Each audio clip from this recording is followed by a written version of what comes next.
ஒரே ஒரு 5 லிட்டர் இதய மந்த்ரா கடல் எண்ணெய் பேக் ஒரு மாசம் முழுசுக்கும் அத்தனை சமையல் முடிச்சு விடலாம். இதய மந்த்ரா. அசத்தலான பேச்சாளராக ஆங்கரிங் அண்ட் பப்ளிக் ஸ்பீக்கிங் பயிற்சி பட்டறை ஜூலை 9 முதல் நேரடி மற்றும் இணைய வழி வகுப்புகள். தொடர்புக்கு 7338824242.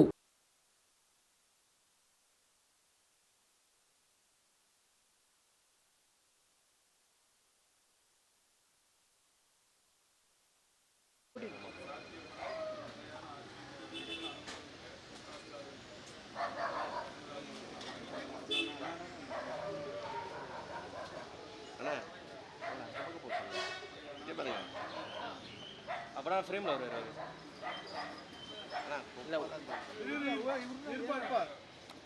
அவர்கள் ஓரணியில் தமிழ்நாடு எனும் மிகப்பெரிய முன்னெடுப்பை இன்றைக்கு தமிழகத்தில் தொடங்கி இருக்கிறார்கள்.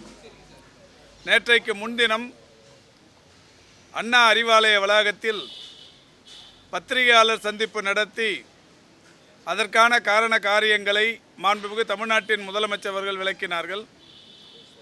சென்னை நீங்களான மற்ற வருவாய் மாவட்டங்கள் அனைத்திலும் அதுபோன்ற பத்திரிகையாளர் சந்திப்பு நடத்தி ஓரணியில் தமிழ்நாடு என்கின்ற விளக்கம் தெளிவாக்கப்பட்டது. இந்த நிலையில் நேற்று தமிழ்நாட்டில் இருக்கிற அத்துணை மாவட்டங்களிலும் ஓரணியில் தமிழ்நாடு விளக்க பொதுக்கூட்டங்கள் மிக பிரம்மாண்டமாக நடத்தப்பட்டது. சென்னை தெற்கு மாவட்டத்தை பொறுத்தவரை திராவிட முன்னேற்ற கழகத்தின் பொதுச் செயலாளர் பெருமதிப்பிற்குரிய திரு துரைமுருகன் அவர்களும் ஊடகவியலாளர் செந்தில்வேல் அவர்களும் பங்கேற்ற ஓரணியில் தமிழ்நாடு எனும் விளக்க கூட்டம் நேற்றைக்கு நடைபெற்றது. அந்த வகையில் இன்று காலை தொடங்கி சென்னை தெற்கு மாவட்டத்தின் அனைத்து வாக்குச்சாவடிகளிலும் ஏறத்தாழ 1900 வாக்குச்சாவடிகள் இந்த மாவட்டத்தில் இருக்கிறது. அனைத்து வாக்குச்சாவடிகளிலும் உள்ள பொதுமக்களை வீடுகளுக்கு நேரடியாக தேடிச் சென்று அவர்களிடையே பல்வேறு விளக்கங்களை எடுத்து சொல்லி, குறிப்பாக எந்த நெருக்கடியான சூழலிலும் தமிழ்நாட்டின் மண் மொழி மானம் காப்பாற்றப்பட வேண்டும் என்று நினைக்கிறீர்களா என்கின்ற கேள்வி அவர்களிடத்தில் கேட்கப்பட்டு அவர்களும் ஆமாம், தமிழ்நாட்டின் மண்மொழி மானம் காப்பாற்றப்பட வேண்டியது அவசியம் என்கின்ற வகையில் பதிலளிக்கிறார்கள். மகளிர், விவசாயிகள், மீனவர்கள், நெசவாளர்கள் உள்ளிட்ட எல்லா தரப்பினருக்குமான நலன் காக்கும் நலத்திட்டங்கள் தொடர்ந்து நமக்கு கிடைக்க வேண்டும் அல்லவா என்கின்ற கேள்வி கேட்கிற போது ஆமாம், அனைத்து தரப்பினருக்கும் இந்த நலங்காக்கும் நலத்திட்டங்கள் கண்டிப்பாக கிடைக்கப்பெற வேண்டும் என்கின்ற வகையிலான பதிலையும் பொதுமக்கள் சொல்லுகிறார்கள். மாணவர்களுக்கான கல்வி நிதியாக இருந்தாலும், மாநில வளர்ச்சிக்காக வழங்கப்பட வேண்டிய நிதி பகிர்வாக இருந்தாலும், நியாயமற்ற தொகுதி மறுவரையாக இருந்தாலும், கொடுமையான நீட் தேர்வு போன்ற நுழைவுத் தேர்வுகளாக இருந்தாலும், இவைகளிலிருந்து தமிழ்நாடு மற்றும் நம்முடைய தமிழ்நாட்டின் இளைஞர்களின் எதிர்காலத்தை பாதுகாக்கப்பட வேண்டியதன் அவசியத்தை பொதுமக்களிடத்தில் எடுத்து சொல்லப்படுகிறது. அதற்கு அவர்களும் ஆமாம் என்கின்ற வகையில் பதில் அளிக்கிறார்கள். டெல்லிக்கு அடிபணியாமல் தமிழ்நாட்டின் உரிமையை காக்கும் முதலமைச்சர் மாண்புமிகு முத்துவேல் கருணாநிதி ஸ்டாலின் என்கின்ற தலைவரால் மட்டுமே முடியும் என்று நீங்கள் நம்புகிறீர்களா என்று கேட்கிற போதும் அதற்கும் பொதுமக்கள் ஆமாம் என்று பதில் சொல்லுகிற நிலை இருந்து கொண்டிருக்கிறது. இப்படிப்பட்ட நிலையில்தான் கோடிக்கணக்கான குடும்பங்களையும் ஒரே அணியில் இணைக்கிற நோக்கோடு அவர்கள் அனைவருடைய கரங்களையும் கோர்க்க ஒரு மாபெரும் திட்டமாக ஓரணியில் தமிழ்நாடு எனும் திட்டம் இன்றைக்கு செயல்படுத்தப்பட்டு கொண்டிருக்கிறது. மாண்புமிகு தமிழ்நாட்டின் முதலமைச்சர் அவர்கள் அவர் வீடு அடங்கி இருக்கிற பாகத்தில், குறிப்பாக சித்தரஞ்சன் சாலையில் இன்று காலை ஓரணியில் தமிழ்நாடு என்கின்ற திட்டத்தை அவரே தொடங்கி வைத்தார். மாண்புமிகு முதல்வர் அவர்களே வீடுகள் தோறும் வந்து இந்த திட்டத்தை தொடங்கி வைத்தார்கள். அந்த வகையில் தமிழ்நாட்டின் ஒட்டுமொத்த மக்கள் பிரதிநிதிகளும் திராவிட முன்னேற்ற கழகத்தின் அனைத்து தரப்பு நிர்வாகிகளும் ஒவ்வொரு வாக்குச்சாவடிக்கும் ஒரு BLA 2 என்று சொல்லப்படுகிற பூத் லெவல் ஏஜென்ட் ஒருவரும், BDA என்று சொல்லப்படுகிற பூத் லெவல் டிஜிட்டல் ஏஜென்ட் ஒருவரும், ஒரு மகளிர் சகோதரியும், ஒரு இளைய சமுதாயத்தைச் சேர்ந்தவர் என்கின்ற வகையில் இளைஞரணியைச் சேர்ந்தவரும் ஆக 4 பேர் ஒவ்வொரு வாக்குச்சாவடியிலும் தனித்தனியே வாக்காளர்களை சந்தித்து அவர்களிடத்தில் இந்த விளக்கங்களை சொல்லி அவர்களுடைய விருப்பத்தை பெற்று அவர்களை இந்த ஓரணியில் இணைக்கும் பணி நடைபெற்று கொண்டிருக்கிறது.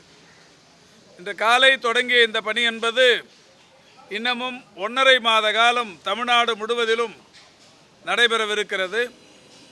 இன்றைக்கு நான் என்னுடைய வீடு அடங்கியிருக்கிற, என்னுடைய வாக்கு அடங்கியிருக்கிற லேபர் காலனி தொழிலாளர் குடியிருப்பு 214வது பாகத்தில் இந்த வீடுகள் தோறும்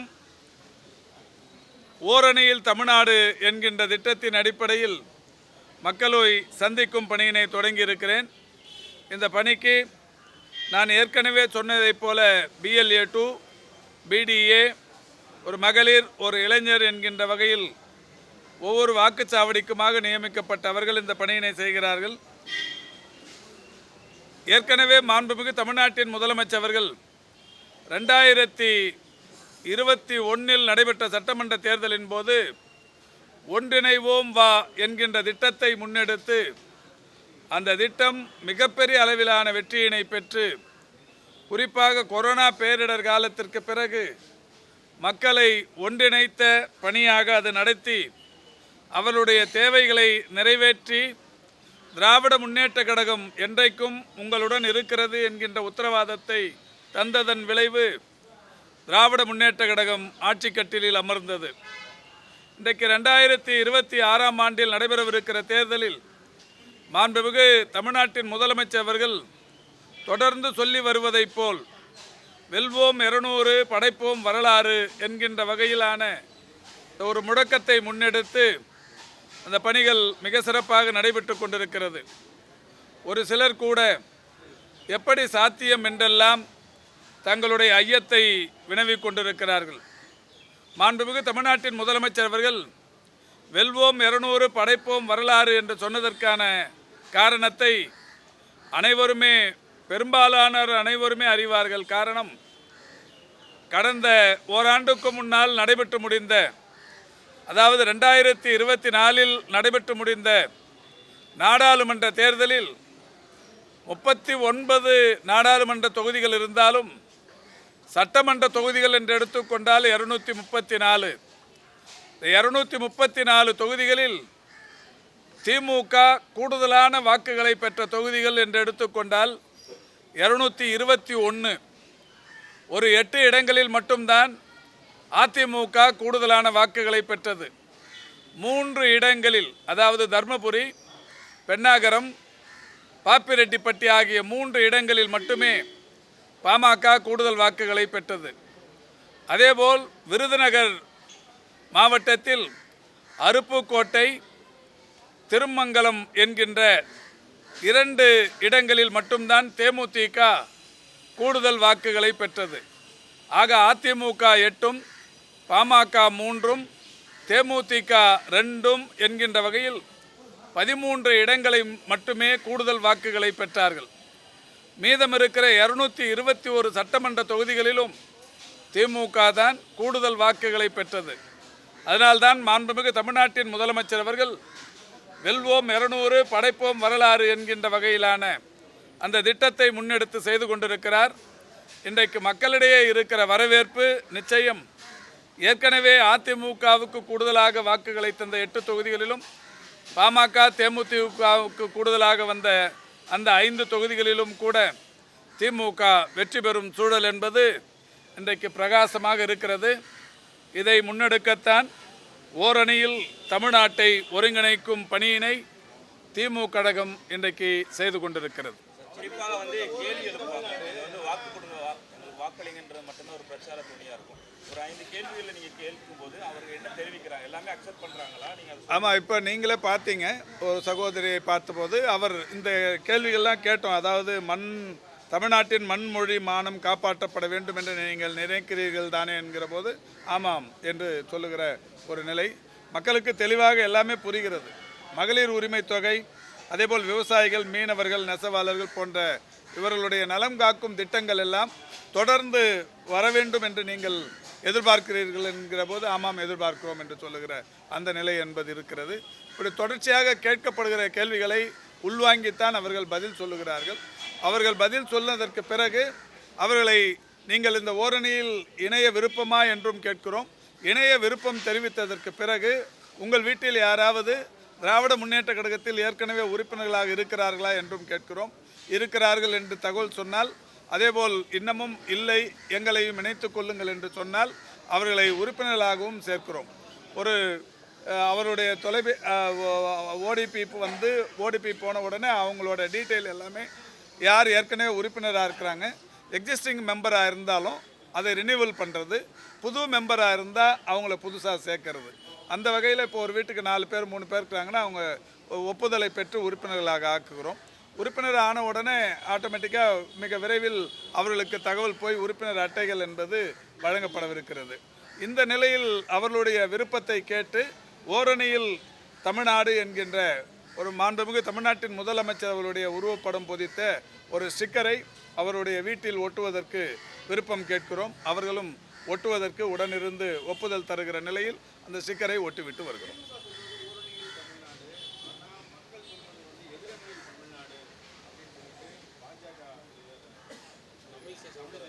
ஆமாம், இப்போ ரைமிங்காக சொல்கிறதுல ஒன்றும் தப்பு இல்லை. அவங்களுக்கு எந்த வார்த்தையை சொன்னாலும் அவங்களுக்கு தமிழ் நல்லா தெரியுங்கிறதால அடுக்கு தொடரில் சொல்லிவிடுவாங்க. நடந்தது இப்போ அவங்களுக்குமே தெரியுமே. அவங்க ஒரு வருஷத்துக்கு முன்னாடி பாராளுமன்ற தொகுதியில் தென் சென்னையில் நின்று எவ்வளோ ஓட்டு வாங்கினாங்க. அவங்கள எதிர்த்து நின்ன மரியாதைக்குரிய தமிழச்சி தங்கபாண்டியன் 2,27,000 வாக்குகள் வித்தியாசத்தில் வெற்றி பெற்றிருக்கிறார். அப்போ ஓரணியில் தமிழ்நாடு என்பது யார் பக்கம் இருக்கிறது என்பதை அவரே உணர்ந்திருந்தாலும் இப்போ வார்த்தை அலங்காரத்திற்காக இது போன்ற செய்திகளை சொல்வது என்பது அவருக்கு வாடிக்கை.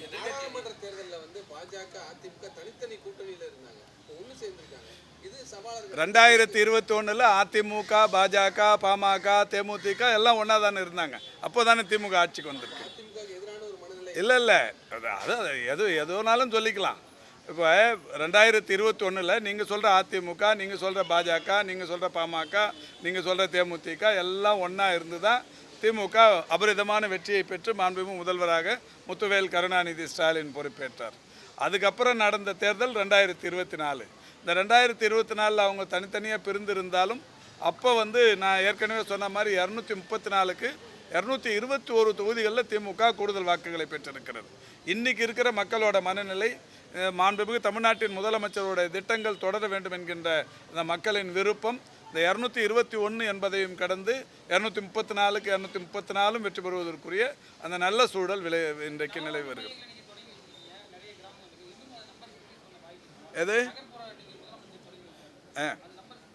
ஏற்கனவே மாண்புமிகு தமிழ்நாட்டின் முதலமைச்சர் அவர்கள் டெல்லிக்கு சென்றிருந்த போது இந்த ஆம் ஆத்மி மொபைலா கிளினிக்ஸ் என்கின்ற மருத்துவமனைகளை நேரடியாக பார்த்தாங்க. பார்த்ததில் அதாவது மக்கள் நெருக்கடி மிகுந்த மார்க்கெட் போன்ற பகுதிகள், குடிசை பகுதிகள் நிறைந்த இடங்களில் அதாவது சின்ன சின்ன மருத்துவமனைகள், அந்த மருத்துவமனைகளில் ஒரு மருத்துவர், ஒரு செவிலியர், ஒரு உதவியாளர், ஒரு சுகாதார ஆய்வாளர் என்று 4 பணியிடங்களோடு மருத்துவமனைகள்.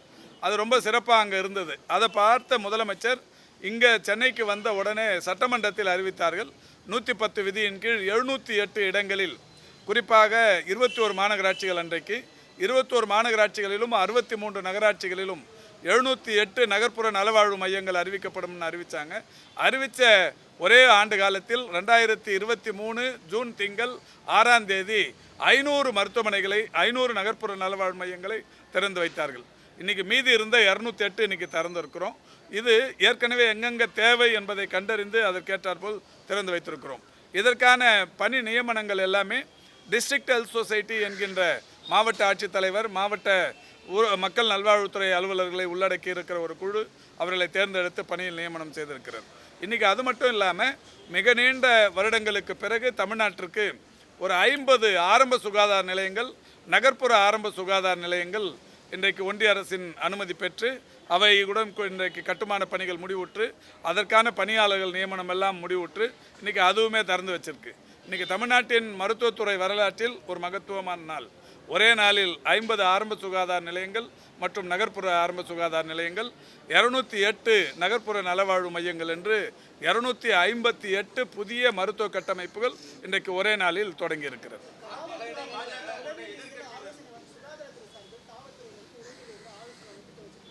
இல்லை, ஏற்கனவே அவங்களே அது மாதிரி ஒரு சிஸ்டம் வச்சுருக்குறாங்க. டிஜிபி வந்து என்னையே ஒரு நிகழ்ச்சிக்கு அழைச்சிட்டு போய் பண்ணாங்க. கொஞ்சம் ஸ்ட்ரெஸ்ஃபுல்லாக இருக்கிற காவலர்களுக்கு அவங்க தொடர்ச்சியாக இந்த மனநலன் ஆலோசனைகளை தொடர்ச்சியாக வழங்கி கொண்டிருக்கிறார். என்னம்மா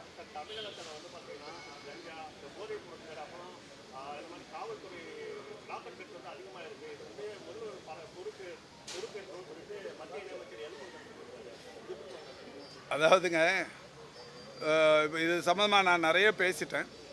தமிழ்நாட்டில் மட்டும் இல்லை, தமிழ்நாட்டில் வந்து தொடர்ச்சியாக இந்த பான்பராக்கு, குட்கா இந்த மாதிரியான போதை வஸ்துக்களுக்கு தொடர்ந்து அந்த தடை விதிக்கப்படுவது என்பது தமிழ்நாட்டில் தான். பக்கத்தில் இருக்கிற கர்நாடகாவில் அது இன்னமும் இதில் இருக்குது. நான் சொன்னேன், கஞ்சா கல்டிவேஷன் வந்து 0% இருக்குங்கிறத தொடர்ந்து சொல்லி வரோம். யாராவது எங்கேயாவது இருக்குன்னு சொன்னால், நிரூபணம் பண்ணால் அதை நடவடிக்கை எடுப்பதற்கு அரசு தயாராக இருக்குது. இந்த மாதிரி போதை வஸ்துக்கள் நடமாட்டத்திலிருந்து இந்த மக்களை மீட்டெடுப்பதற்குரிய நடவடிக்கைகள் பல எடுக்கப்பட்டு கொண்டிருக்கிறது. ஒரு ஒன்றிய அமைச்சராக இருக்கிறதால அவருக்கு ஒரு தகவல். இந்த ஆண்டு போதை நடமாட்டத்திற்கு, குறிப்பாக இந்த போதை வஸ்துக்கள் இருந்து இளைய சமுதாயத்தினரை காத்திருக்கிற மாநிலங்கள் முதல் மாநிலம் தமிழ்நாடு என்று சொல்லி விருது தந்தது 10 நாட்களுக்கு முன்னால். விருது கொடுத்தது ஒன்றிய அரசு.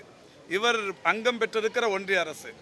பெருமதிப்பிற்குரிய அமைச்சர் முருகன் ஒன்றிய அரசை போய் கேட்டு, சுகாதாரத்துறையை கேட்டு, ஏன் தமிழ்நாட்டிற்கு விருது கொடுத்தீங்கிற காரணத்தை கேட்டு தெரிஞ்சிக்கினா இன்னும் நல்லா இருக்கும்.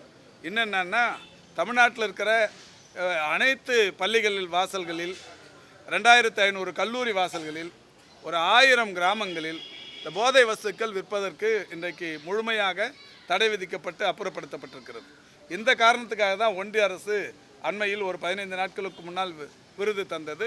அந்த விருது மாண்புமிகு முதல்வர் அவரிடத்திலும் கூட காட்டப்பட்டு அது பத்திரிகைகள்லாம் செய்தியாக இருக்கிறது. இந்த செய்தியை தெரிந்து கொண்டு மாண்புமிகு முருகன் அவர்கள் டெல்லிக்கு போய் மக்கள் நல்வாழ்வுத்துறை அமைச்சரை சந்தித்து, தமிழ்நாட்டுக்கு இந்த மாதிரி போதை வஸ்துக்கள் நடமாட்டத்தை குறைத்ததற்காக தமிழக அரசுக்கு விருது தந்திருக்கிறீர்களே என்கின்ற காரணத்தை கேட்டு விளக்கம் பெற்று அதற்கு பின்னால் தமிழ்நாட்டிற்கு வந்து பேட்டி தந்தால் நன்றாக இருக்கும். அதான் நம்ம கண்டிப்பாக நாங்கள் இப்போ நீங்கள் கேட்குறத விடவா அவங்க கேட்டு போகிறாங்க, அவங்களுக்கு தான் பதில் சொல்லுவோம். ஆமாம், கண்டிப்பாக எது இருந்தாலும் இல்லை, நல்லது அது. இப்போ இந்த மாதிரி போகும்போது பர்சனல் பிரச்சனைகளும் இருக்கும், பேசிக் கம்யூனிட்டிஸ் பற்றியும் கேட்பாங்க. அது சரி பண்ணுறதுக்கு ஆளுங்கட்சிக்கு ஒரு இது பெரிய சரியான தருணம். இப்போ போகிறோம், எல்லா இடமுமே இப்போ சாலை போட்டிருப்பாங்க. 3 வருஷம் கழித்து திருப்பி அந்த சாலையை திரும்ப பண்ணணும். அதுக்கு இடையில ஏதாவது ஒரு ரோட் கட்னா அந்த ரோட் கட் ரெஸ்டோர் பண்ணாமல் இருந்திருப்பாங்க, அதை கேட்பாங்க. இப்போ ஸ்ட்ரீட் லைட் இருக்கும், ஒன்று இன்றைக்கி எரியாமல் இருக்கும், நாட் பர்னிங் இருக்கும், அதை சொல்லுவாங்க. அது செய்கிறதுக்கு ஒரு வாய்ப்பு. ஆக மக்கள் பிரச்சனையை தீர்த்து வைக்கிறதுக்கு இந்த மாதிரி நேரடியாக பொதுமக்களை அணுகும்போது இது ஒரு நல்ல வாய்ப்பாகவும் இது இருக்குங்க. தேர்தல் வாக்குறுதிகளை, முக்கியமான தேர்தல் வாக்குறுதிகளை நீங்கள் நிறைவேற்றலை அப்படின்ற ஒரு குற்றச்சாட்டை வந்து சிபிஎம் சண்முகம் வச்சிருக்காரு. எந்தெந்த அறிக்கைன்னு அவர் ஓய்வூதிய திட்டம் சொல்றாரு, அரசு வேலை வாய்ப்புகளில் முறையாக காலி பணியிடங்களை நிரப்பல. இல்லை, இப்போ காலி பணியிடங்கள் நிரப்புனதை பொறுத்த வரைக்கும் ஒவ்வொரு துறை வாரியாகவும் சொல்ல முடியும். இப்போ பப்ளிக் சர்வீஸ் கமிஷனில் இருந்தாலும் சரி, டிஎன்பிஎஸ்சியில் இருந்தாலும் சரி, மருத்துவ பணியிடங்கள் நிரப்புற எம்ஆர்பியாக இருந்தாலும் சரி, ஆசிரியர் பணியிடங்கள் நிரப்புற டிஆர்பியாக இருந்தாலும் சரி, அதே மாதிரி வந்து இப்போ பல்வேறு அரசு துறைகளுக்கு ஒவ்வொன்றுத்துலேயும் எவ்வளோ பணியிடங்கள் நிரப்பப்பட்டதுங்கிற தகவல் தொடர்ந்து அரசின் சார்பில் அறிவிக்கப்பட்டு வருகிறது. 4 ஆண்டு கால சாதனை புத்தகத்தில் இதெல்லாமும் கூட இருக்குது. எல்லாருக்குமே வெளிப்படை தன்மை. இப்போது நானே ஏற்கனவே சொல்லியிருக்கிறேன், இந்த மருத்துவத்துறையில் மட்டும் 29,000த்திற்கும் மேற்பட்ட பணியிடங்கள் புதிதாக நிரப்பப்பட்டிருக்கிறது, காலி பணியிடங்கள் நிரப்பப்பட்டிருக்கிறது. 17,000த்திற்கும் மேற்பட்ட பணியிடங்கள் புதிய பணியிடங்கள் உருவாக்கப்பட்டிருக்கிறது. 49,000 பணியிடங்களுக்கு டிரான்ஸ்பரன்சி கவுன்சிலிங் மூலம் பணிமாறுதல்கள் தரப்பட்டிருக்கிறது. இது மாதிரி ஒவ்வொரு துறையிலையும் புள்ளி விவரங்கள் வச்சுருப்பாங்க. அதனால் அரசு பணியிடங்கள் நிரப்பலை அப்படின்னு சொல்கிற வாதம் ஏற்றுக்கொள்ள முடியக்கூடியதல்ல.